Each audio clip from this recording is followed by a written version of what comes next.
Please welcome Charles Bowman, the Lord Mayor of the City of London.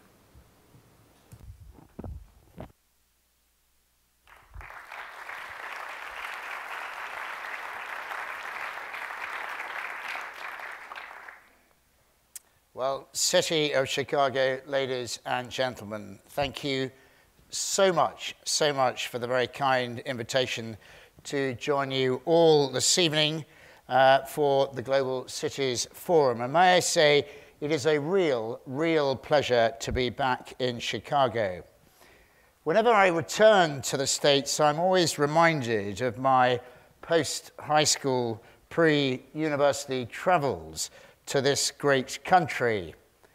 Somewhat strapped for cash as a young student, I part-funded that trip by drawing pictures of our great city of London's impressive architecture and landscape, and by selling my artwork to the very kind but rather unsuspecting Americans I met along my travels. So if you ever find a very, and I underline very, amateur painting of London Bridge or St. Paul's Cathedral in a neighbour's house, you know who's the culprit. But this evening I am delighted, really delighted to join you in my role as the 690th Lord Mayor of our great city of London. In that role, I act as a spokesperson and a key ambassador for the UK's preeminent financial and professional services centre. It is a city and a centre that plays a crucial part in the global economic ecosystem, housing more foreign banks than any other financial hub, trading on average $2.4 trillion in foreign exchange every day, and exporting some $110 billion worth of financial services worldwide every year. Our financial services sector in the city is, as I often say, a national, European, and importantly, a global jewel. Behind that global jewel is something even more important and more unique to the City of London. Paramount to London's success is what we call our creative energy, found in every place, in every person, and in every profession in our city. And this creative energy is underpinned by a number of fundamental foundations.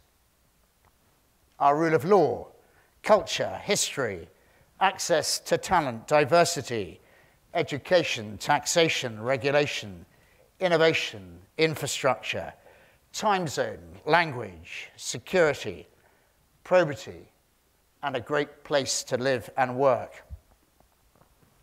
And with over 1,000 years of history, these foundations are difficult to replicate elsewhere.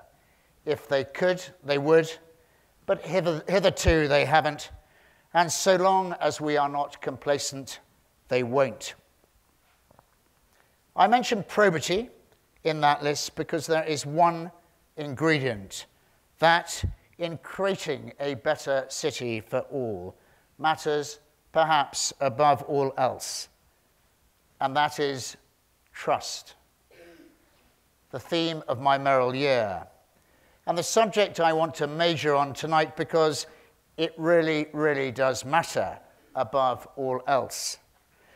Since the 2008 financial crisis, public trust in business and institution all across the world remain at an all-time low, with many citizens feeling that the social and economic bruises still affect them 10 years after the financial crisis.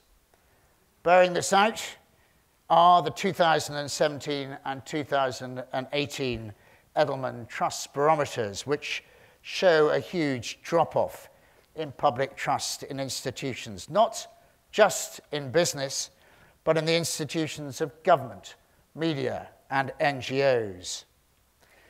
And the tragedy of this pandemic of distrust is that we all rely on the services that these institutions provide. and we all have a stake in their success and their trustworthiness. So the message that I am repeating continuously during my mayoral year is this: for London to remain the global hub for financial and professional services, then at a national level, the UK has a responsibility to be constantly investing in the trust of the society that we are there to serve.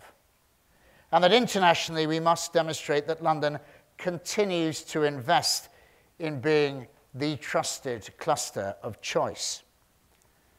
The potential gains of rebuilding public trust are huge. Behavioural insights researchers say that social trust is one of the most important and underappreciated economic indicators that we possess. And this is backed up by anecdotal evidence from CEOs who say that when trust in their firms improve, so too do their results. Trust is the lifeblood of any and all organizations, the single biggest determinant of success, success measured in wealth created, jobs generated, and prosperity spread. But how do we create such public trust? This question has been at the heart of my own Business of Trust program, a program designed to help bring greater public trust and greater public prosperity to London, to the UK, and indeed the world. The Business of Trust program began with a year of intense research.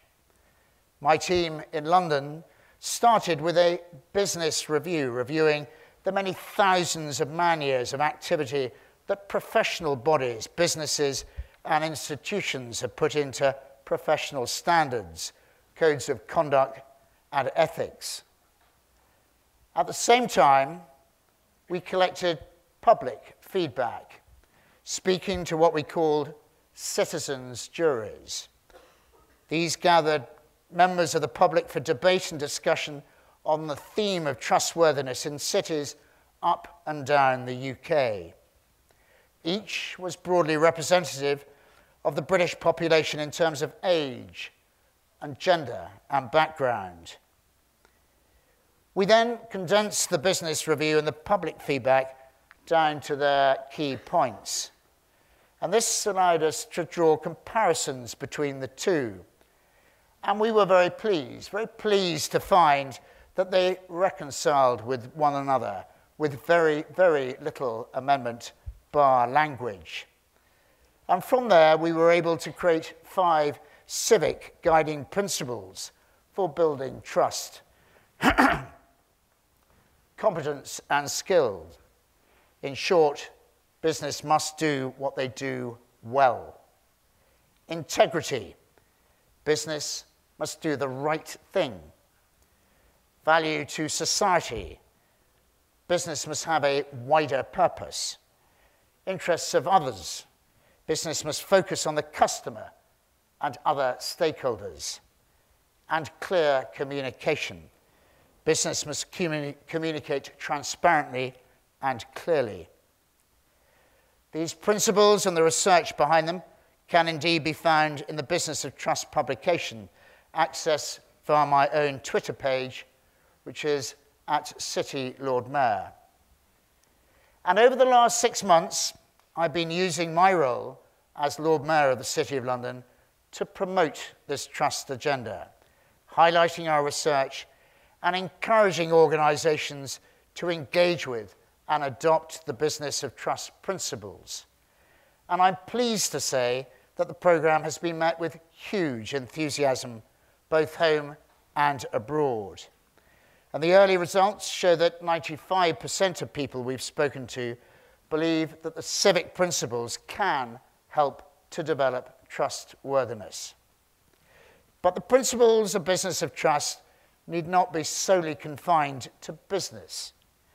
The programme has been resonating with a much wider audience in the UK, from school children to sports people. So much so, in fact, that we began a series of video interviews on the issues raised. And so far, our interviews have included business leaders, several politicians, senior clergymen, the Governor of the Bank of England, and sports stars in both New Zealand and in Australia. But I also want to hear from you, our international thought leaders. Due to the globalized nature of our largest institutions, the issue of trust spans far and wide. And therefore, I would greatly welcome your view in the business of trust conversation. And to contribute, please head again to my Twitter page at City Lord Mayor, if you didn't hear it the first time, where you will find a pinned tweet to my Business of Trust survey. And thank you perhaps in advance for that support. We are continuing to gain great insights from the Business of Trust programme, constantly adapting our approach depending on what we learn. And perhaps before I finish, let me share with you 5 key findings to date. Firstly, leadership models. Public expectations of leaders and leadership hierarchy are changing. And if we want to improve trust in institutions, it is crucial that we empower the next generation of leaders, which is why, 2, education lies at the heart of the Business of Trust programme.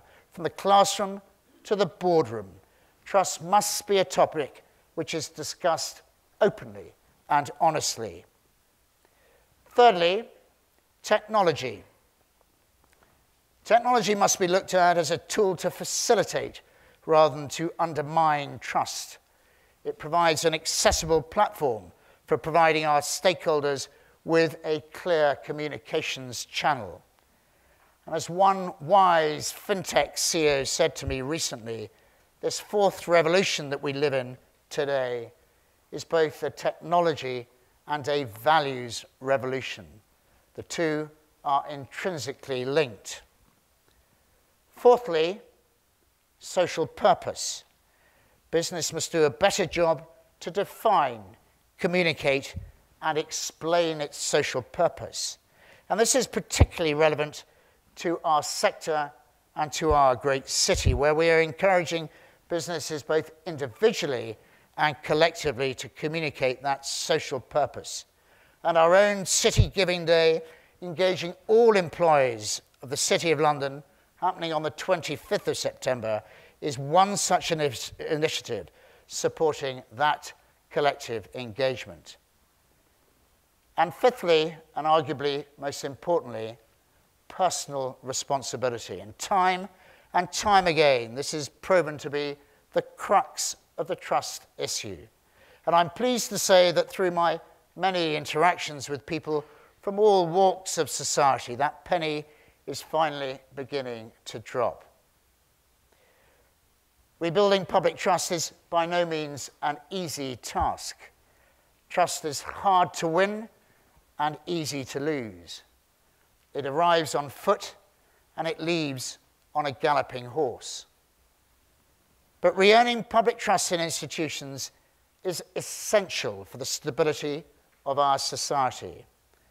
Without trust, a feeling of discontent, of uneasiness, of fear can gather, which can overflow into protest, disruption, and public manifestation. And as we've seen, can risk an irreparable outbreak of public discontent. As decision makers and as thought leaders, it is therefore up to us to ensure that public trust is a key objective in all the work that we do. From leading our organizations, to managing our teams, to our individual conduct around our workplaces and much wider and beyond.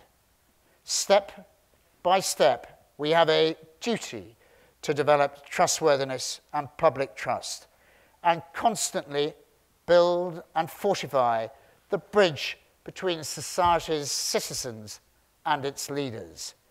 giving us the confidence and public faith to bring prosperity, social cohesion, security, peace, and creating better cities for us all. Thank you very much.